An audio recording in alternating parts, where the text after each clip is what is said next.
Hello friends, તમારું સ્વાગત છે મારી ચેનલમાં. આજે આપણે બનાવીશું મેંગો આઈસ્ક્રીમ. તો ચલો બનાવીએ. તો સૌથી પહેલાં આપણે દૂધના પેકેટને તોડી લેશું. તો આ બધું દૂધ આપણે અત્યારે નહીં જોઈએ. આમાંથી આપણે 1 કપ જેટલું દૂધ લઈ લેશું.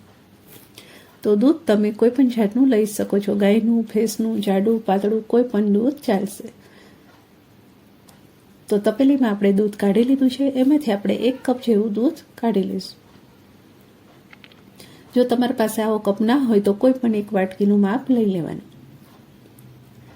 તો દૂધ આપણે કાઢી લીધું છે. હવે એક પેન લેશું અને પેનની અંદર 1 ઘૂંટ જેટલું પાણી એડ કરીશું અને આવી રીતના એને ગોળ ફેરવી લેશું, જેથી આપણું દૂધ તળીએ ચોટે નહીં જ્યારે આપણે એને ગેસ પર મૂકીએ ત્યારે.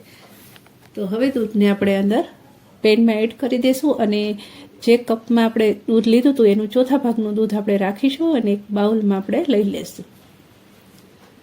અને જેટલું આપણે દૂધ રાખ્યું છે એટલી જ આપણે ખાંડ એડ કરીશું. આપણે ચોથા ભાગનું દૂધ રાખ્યું છે તો ચોથા ભાગ જેટલી આપણે ખાંડ એડ કરવાની, એટલે 1 કપમાં આપણે 1/4 કપ ખાંડ એડ કરવાની.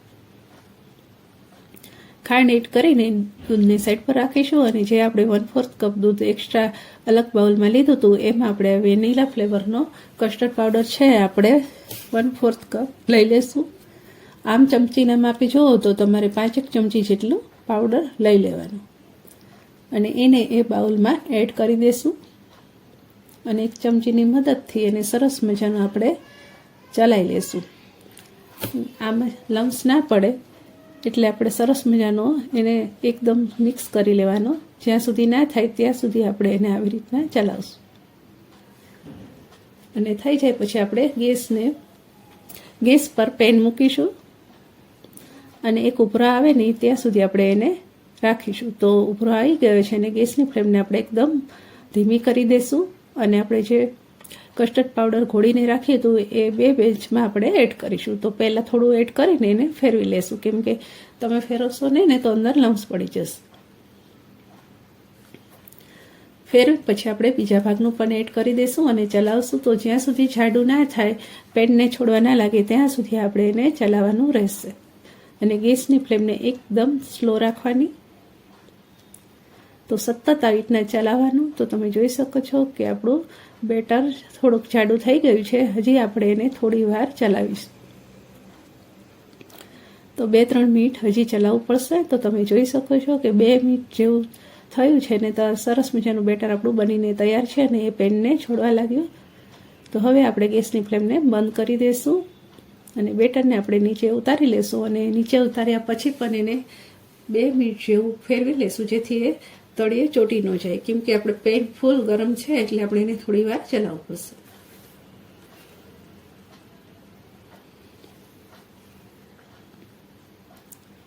હવે આપણે આને સાઈડ પર ઠંડુ થવા મૂકીશું અને આગળની પ્રોસેસ કરશું. તો 1 કેરી લેશું. તો આપણે મેંગો આઈસ્ક્રીમ બનાવવાના છીએ એટલે એના માટે આપણે અહીંયા 1 કેસર કેરી લીધી છે અને એકદમ તાજી છે. હજી હું લઈને જ આવી છું. તો તમારે પણ એકદમ ફ્રેશ કેરી જ લેવાની. તો તમે કોઈ પણ જાતની કેરી લઈ શકો છો. તો આપણે અહીંયા કેસર લીધી છે કેમ કે આનાથી સરસ મજાનું આઈસ્ક્રીમ બનીને તૈયાર થઈ જાય છે. તો હવે આપણે એની છાલ કાઢી લેશું. તમે જોઈ શકો છો કે સરસ મજાની એકદમ કેસરી કલરની આપણી કેસર કેરી છે એટલે આપણે અંદર કોઈ પણ જાતનો કલર એડ કરવાનો રહેશે નહીં. ઘણીવાર કલર યલો જેવો હોય તો કલર એડ કરવો પડે છે, ઓરેન્જ, પણ આપણે કેરીનો કલર જ એકદમ સરસ મજાનો ઓરેન્જ છે એટલે આપણે કોઈ પણ જાતનો કલર એડ કરવો નહીં પડે. તો હવે એક બાઉલ લઈ લેશું અને કેરીના કટકા આપણે અંદર એડ કરી દઈશું કરીને. તો કેરીને આવી રીતના ફરતા કાપા પાડી દઈશું. ચેક આકારમાં પાડીશું અને પછી આપણે એને ચપ્પાની મદદથી સરસ અંદર લઈ લેશું.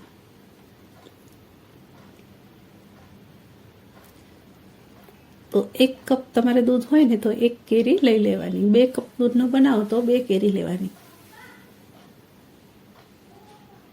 તો આપણે સરસ મજાના ટુકડા બનીને તૈયાર થઈ ગયા છે.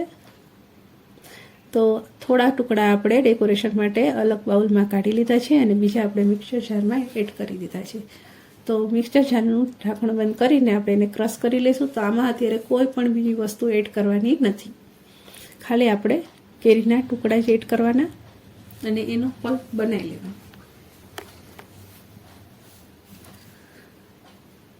તો હવે ચલાવી લેશું અને આપણે સરસ મજાનો કેરીને ક્રશ કરી લેશું.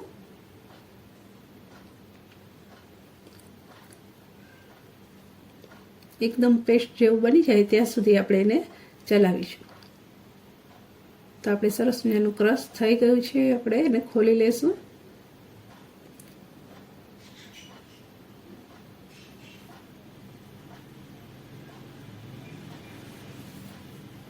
તો આપણે મસ્ત પેસ્ટ જેવું બની ગયું છે. તો હવે આપણે એને બધી બાજુથી સરખું કાઢી લેશું. સાઈડમાં જે ચોટી હોય એ કાઢી લેશું અને એક બાઉલ લેશું અને જે મિશ્રણ આપણે હમણાં ઠંડુ થવા મૂકી હતું એ એકદમ સરસ મજાનું ઠંડુ થઈ ગયું છે. એને આપણે એક બાઉલમાં એડ કરી દઈશું. તમે જોઈ શકો છો કે ઠંડુ થતાં એ કેટલું એકદમ જાડું થઈ ગયું છે અને પેનને એકદમ છોડી દે છે. તમે આવી રીતના ટ્રાય કરજો. બહુ જ સરસ આઈસ્ક્રીમ બનીને તૈયાર થઈ જાય છે. બજારના આઈસ્ક્રીમને પણ તમે ભૂલી જશો એટલો સરસ ટેસ્ટી બનીને તૈયાર થાય છે. તો આપણે બધું મિશ્રણ લઈ લેશું.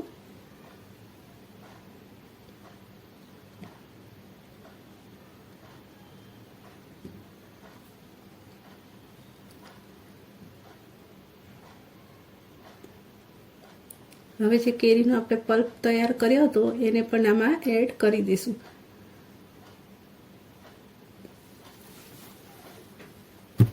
મિશ્રણ આપણું એકદમ જાડું થઈ ગયું છે. હવે પલ્પને પણ આપણે બધી બાજુથી ચમચીની મદદથી ઘસીને બધું મિશ્રણ આની અંદર લઈ લેશું. તો યલોની અંદર ઓરેન્જ કેટલું કોમ્બિનેશન બહુ જ સરસ દેખાય છે.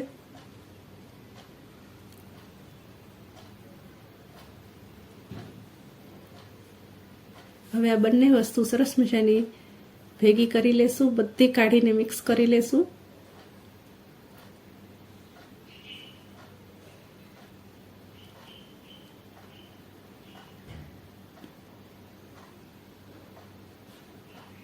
આપણે આને 10 થી 15 મિનિટ આપણે મિક્સ કરીને પછી ફ્રીજમાં રાખીશું જેથી એકદમ ચિલ્ડ થઈ જાય. તો સરસ મજાનું મિક્સ થઈ ગયું છે અને તમે જોઈ શકો છો કે તો પણ એનો ઓરેન્જ કલર સરસ મજાનો હજી દેખાઈ રહ્યો છે.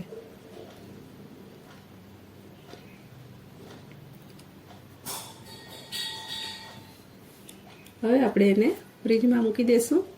15 મિનિટ જેવું ફ્રીજમાં મૂકી દઈશું.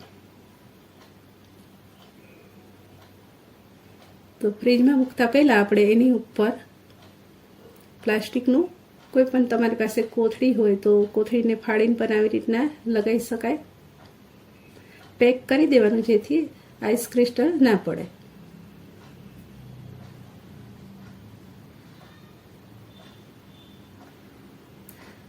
હવે આપણે ફ્રીજમાંથી ક્રીમ લઈ લેશું. તો અહીંયા આપણે અડધો કપ 1 કપ દૂધ લીધું હતું તો આપણે 1/4 કપ ક્રીમ લીધી છે.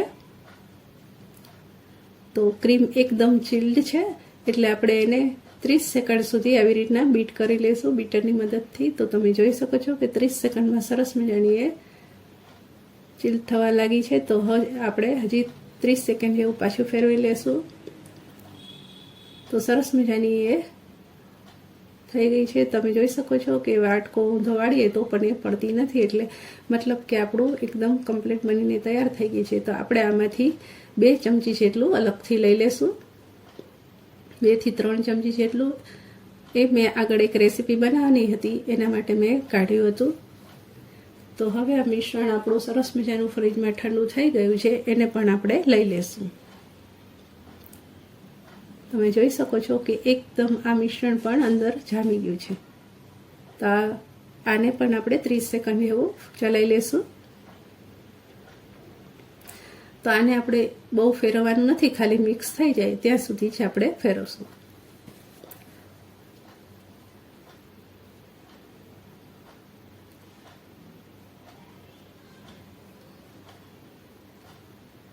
તો તમે જોઈ શકો છો કે સરસ મજાનું મિક્સ થઈ ગયું છે.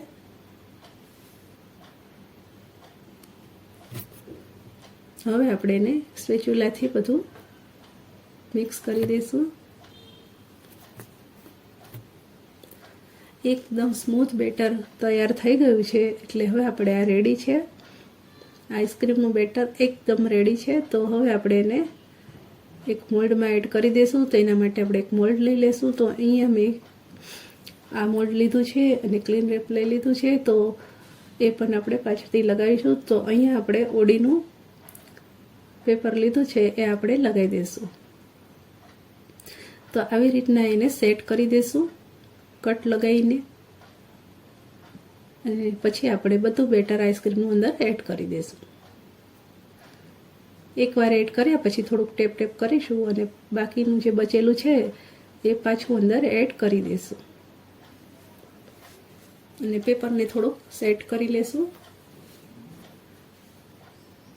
તો બધું મિશ્રણ આપણે અંદર એડ કરી દીધું છે અને ફરી પાછું એને હલાવી લેશું ને થોડુંક ટેપ ટેપ કરી લેશું. અને ઉપરથી આપણે થોડા કટકા એડ કરીશું કેરીના, જે આપણે બચાવીને રાખ્યા હતા એ.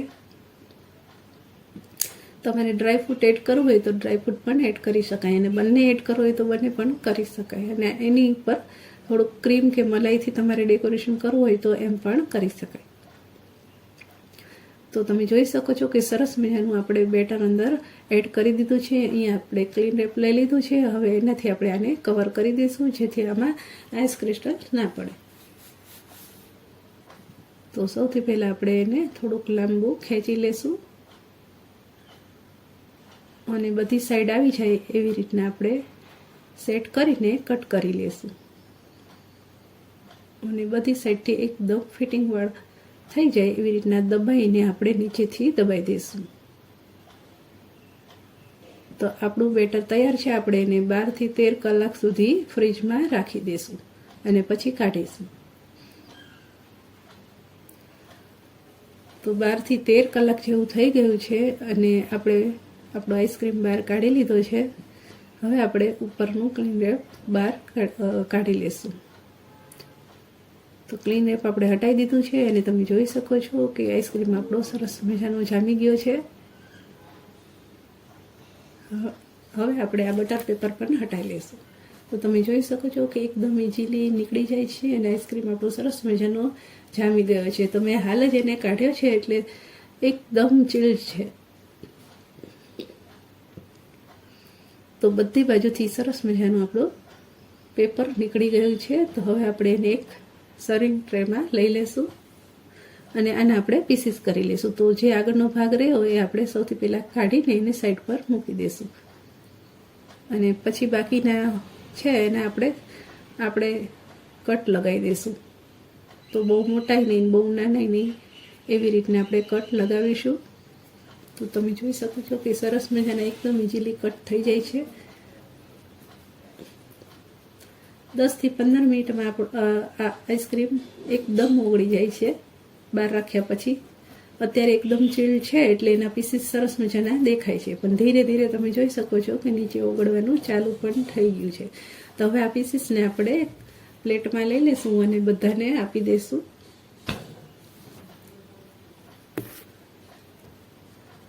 તો તમે જોઈ શકો છો કે સરસ મજાનું પીસીસ પડ્યા છે જે બજારમાં મળે અને આપણે ઘરે લાવીને આવી રીતના કટ લગાવી છે.